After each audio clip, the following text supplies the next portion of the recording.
Well, Sunday, January 20th, just coming up to about 12:30 in the afternoon, and we got a nice fire going in the fireplace insert, nice and warm, about minus 17 degrees Celsius outside and snowy. So it's a hard decision for me today. Do I go out into the cold garage, or do I sit here and keep myself warm by the fire? What would you do? See, even Micah has the right idea. Finish for the weekend time? Yeah, Brother wants me to go to the foundation for housekeeping. Mm-hmm. Just you? Nice and warm. Well, I made it till 5 p.m., but I just can't sit on the couch any longer, so we're gonna go and hang out in the garage for a little bit. Hopefully it's not too cold out there. Minus 17 outside here, and you can see we got some snow overnight. It's not too bad. Must be a little bit windy. It's a little drifted. Anyway, we'll make our way to the garage and see what we can get up to in there. Winter Wonderland. Alright, it's not too bad out in the garage. It's about 5 degrees, maybe 4 degrees Celsius out here, so I've just cranked the heater on just to warm it up a little bit more. But at least it feels fairly warm when you come in from outside, for starters. So I think what we'll do today, or tonight, this evening, is we will fix this area here where I found a big chunk of Bondo when I was actually trying to close up this hole here. So I need a fastener location here, but I think what we'll do is we'll end up cutting a piece of metal out here and putting a new piece in before I put that new hole in there for the fastener. So we'll probably break out the Dremel and we'll cut some metal out, make a patch, and we'll weld that in. So that's what we're going to do for tonight. Okay, let's get this marked out.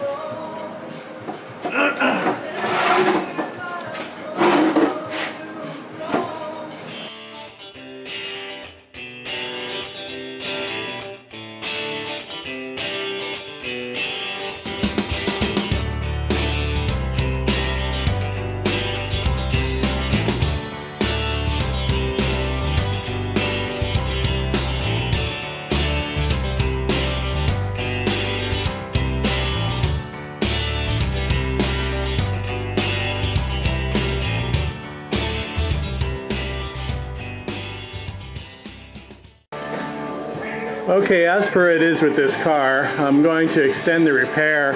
I've just ground out all the Bondo, and you can actually see some holes. I think if I take a screwdriver, yeah, there you go.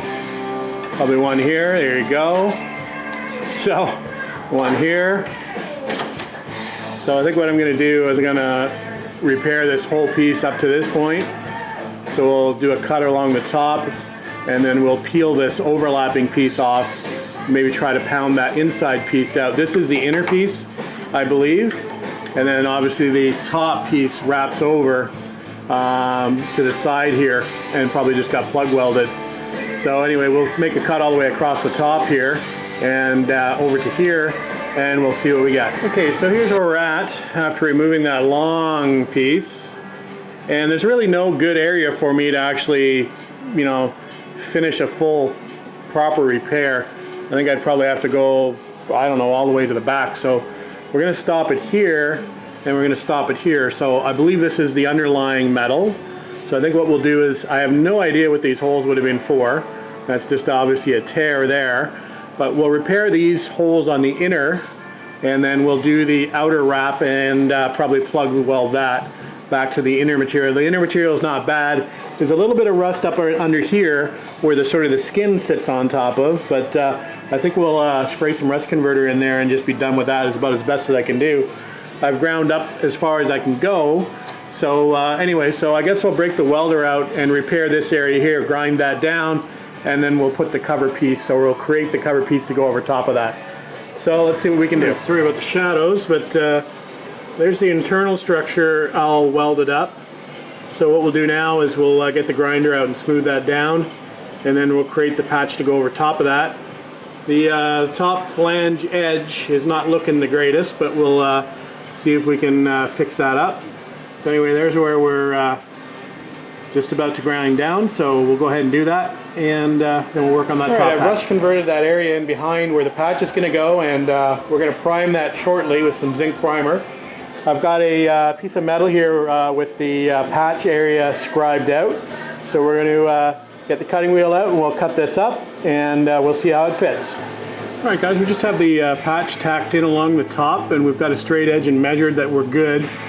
So I think we're going to go ahead and slowly just patch this or stitch this up, and we'll plug weld it afterwards. We need to do a little trimming up here, but other than that I think it looks not too bad. So we'll continue on slowly patching this, and then we'll come back when it's ground down. Alright guys, we got it all stitched up across the top here, so I think we're going to stop here for the night and just let it cool down a little bit. Looks like our edge is still in pretty good shape. Obviously we'll continue to monitor that as we grind it tomorrow and we do our plug welds to attach this flange to the actual body tub. So we'll get back out of here tomorrow, hopefully after work, and I think I have a package coming tomorrow too, some parts that I've been waiting for, so maybe I'll unpack those and share them with you tomorrow night as well. Alright, that's it for tonight. See you tomorrow. Alright, just after 11 p.m. on Sunday evening, and we're checking out the lunar eclipse. So we've got a partial eclipse at the moment. It's not supposed to be fully eclipsed until I think 11:44 or 41, something like that. So I just thought I'd come out and take a quick look at it. Not sure how that's going to show up or not. But pretty cool. Anyway, maybe we'll come out one more time and see if we can just get a little bit of a sliver of it before it goes total eclipse. Sure is cold out. It's about -25. I think it's -33 with the wind chill, so if I come out, I'm not going to be out for very long. Okay, 11:25 p.m. and not much of the moon left. It's got a little bit of a red tint to it. I'm not sure if you can see that or not. See if I can zoom in a little bit here. There you go. A little further in.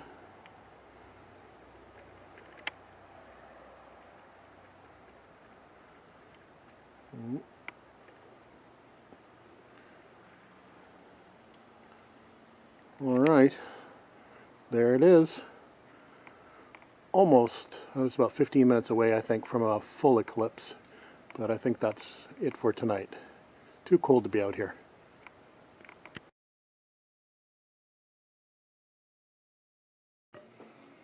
Alright guys, Monday, January 21st, and awfully cold outside today. We'll do a little unboxing video inside. I got a package from UPS today, and we'll do a little unboxing together. Here it is. This is from Rimmer Brothers in the UK. So it took about 5 days, I think, to get it to me, 5 business days. Unfortunately, I already know I'm going to be disappointed because I received a back order notice from them that I'm not very happy about. But we'll get there when I open this up. So I paid brokerage fees to UPS this morning of $55. So this was an expensive package for, as you can see, it's a small box. I'll have to get the exact pricing on this, but $339. Now I believe that was pounds, so that converts, I think, to $550 something. Now don't quote me on that, I'll have to look it back up and see what the actual charge was, but not cheap. But items that I needed for the to continue on with the restoration of the car. At some point I'll require these. I try to take advantage of sales while I can, so all these items were on sale. They were 17% off. So anyway, let's have a look at what we got.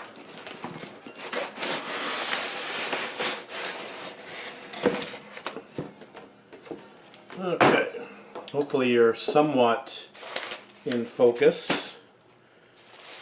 Let me just divide some of this stuff up. Alright. So I got a whole bunch of grommets,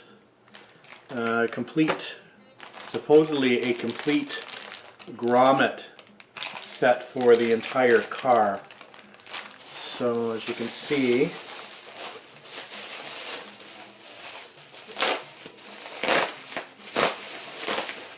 yeah, so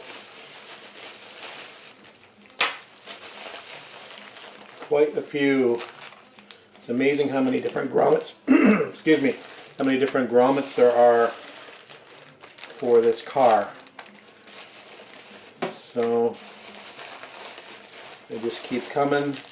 There's the floor plugs. More. I got some other stuff here.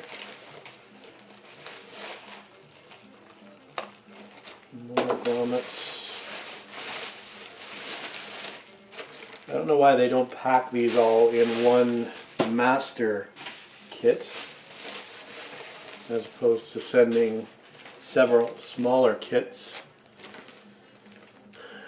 Anyway, so there are one more little bag here. Let's see what's on this one.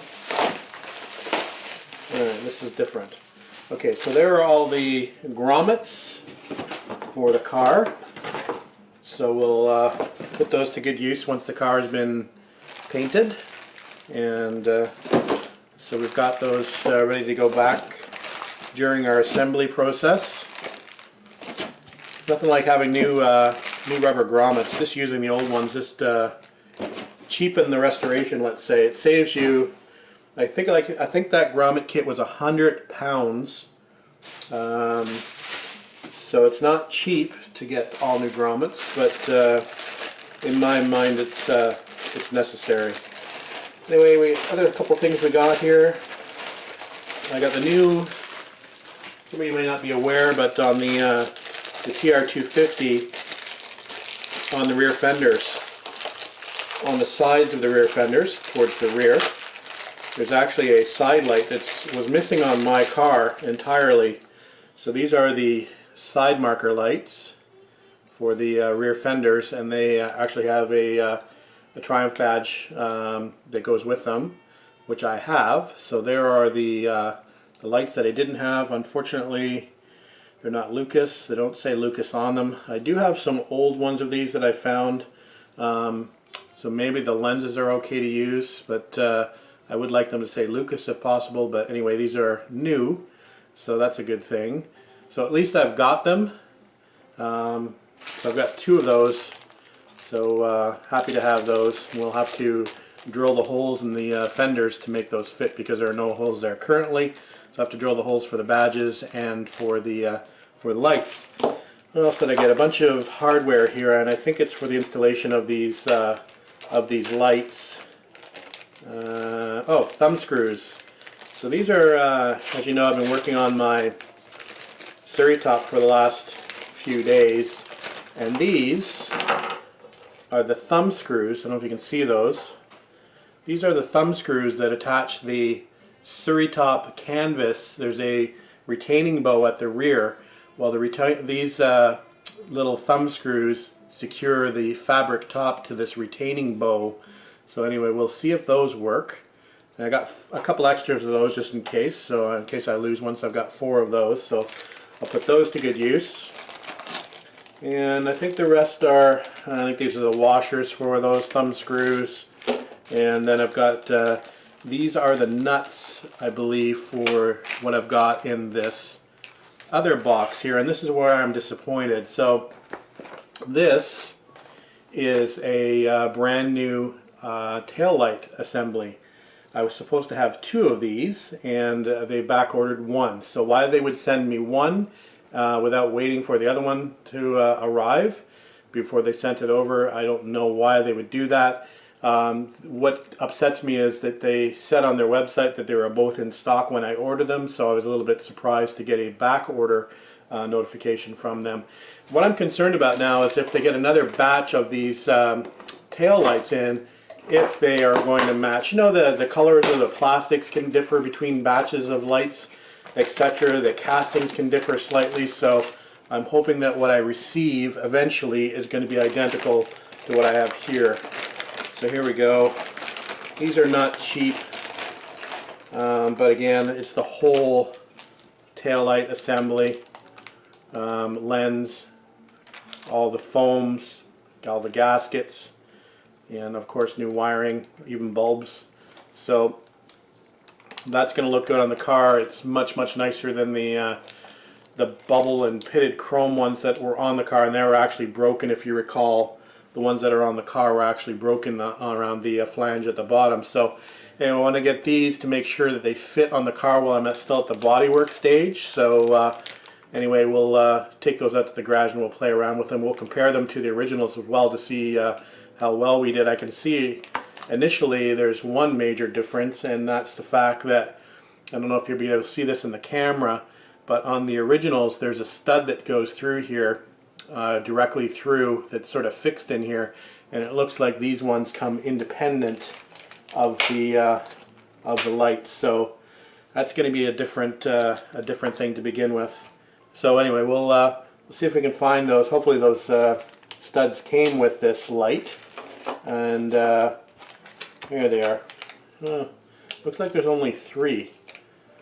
Anyway, there should be 4, so it looks like I'm actually missing a screw already for these lights. But anyway, we'll come back to it. I just wanted to show you that. Again, I'm a little disappointed that they only sent one of these, but at least we got the one to play around as far as fitment is concerned. And the last thing that I got, or the last couple things I got, were new emissions labels. I'm not going to take this one. Let me see here. And no, one of these labels were also back ordered. So this is when I do the under bonnet painting, these are the emission controls labels for under the bonnet. And here's another one. I don't know if you'll be able to see that through the plastic or not. So there's another one for the 250 as well. So that's it. And of course I asked them to send me a catalog, so I've got a nice new Rimmer's Brothers catalog, so I can spend some more money. So anyway, that's it. That's the unboxing, and like I said, we'll put these all to good use. I'll let you know when I receive my other tail light and my other emissions decal that I'm missing. But other than that, we'll wrap it up for now, and I'll see you back out in the garage.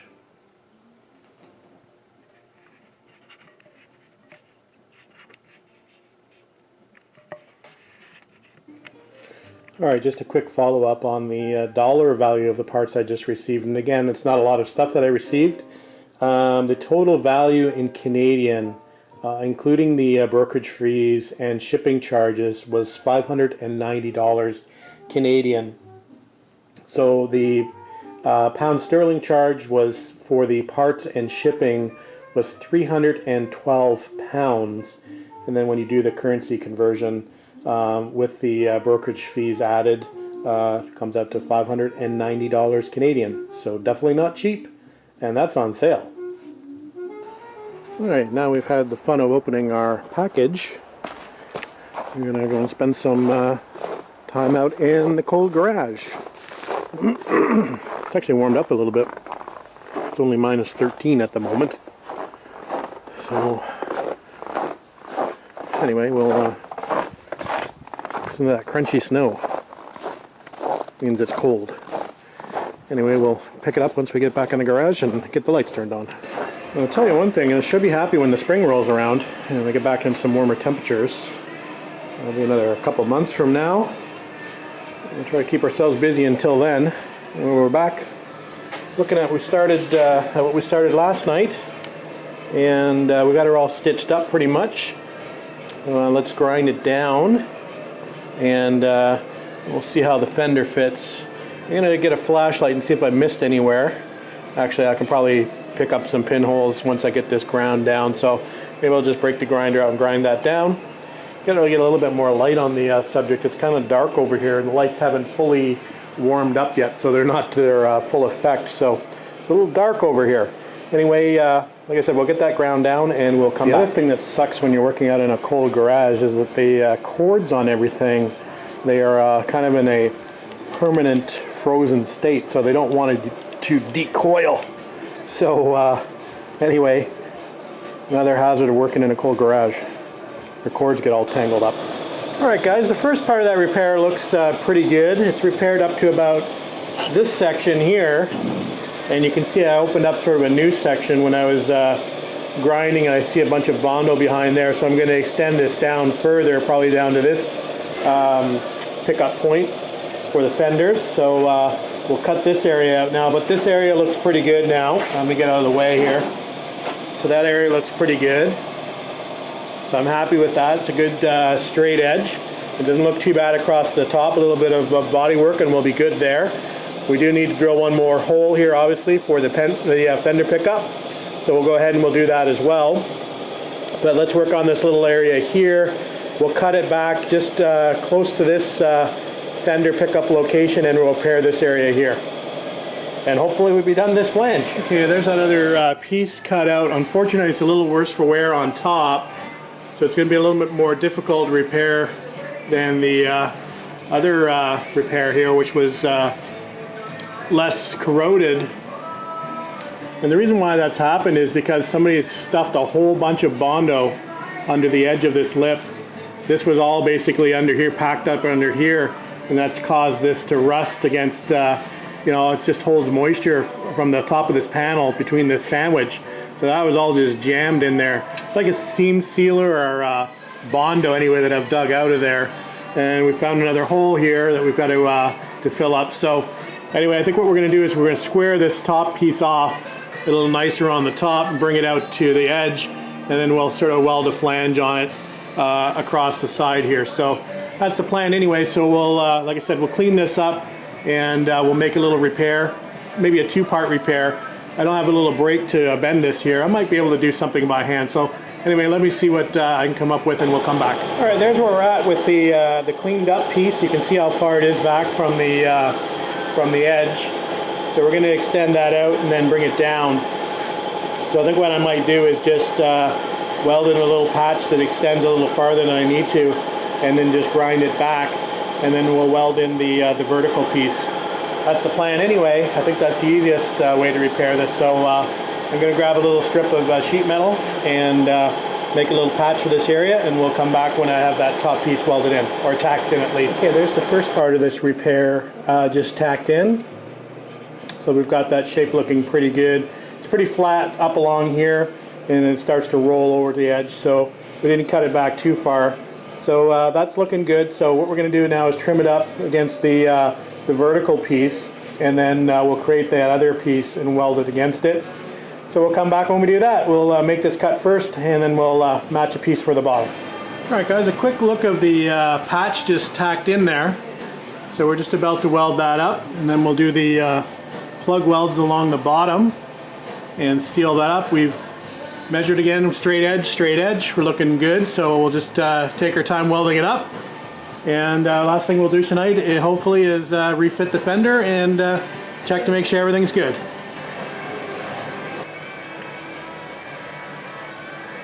Alright guys, we'll call that repair done. We've drilled the new hole finally.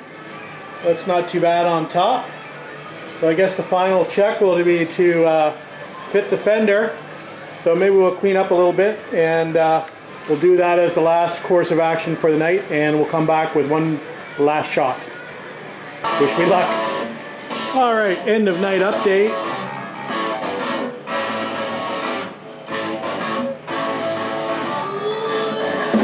It's supposed to be the saddest day of the year, but I'm pretty happy. I think that looks pretty good. So I repaired from about here, I think it was, all the way back to here, and I'd say that looks pretty darn good. Makes me want to repair this section here from here to here, which I haven't touched because it's a little high. I could actually drop that down a little bit, so who knows, I might come back and fix this little area next, just to drop that panel down a little bit to get a little bit more flush with the fender. But yeah, I think that looks pretty good. Again, only one fastener in the whole fender, and that's way up here at the front, so that's looking pretty good. Alright, I think we'll call it a night, and we'll try to get back out here tomorrow after work. Thanks for watching.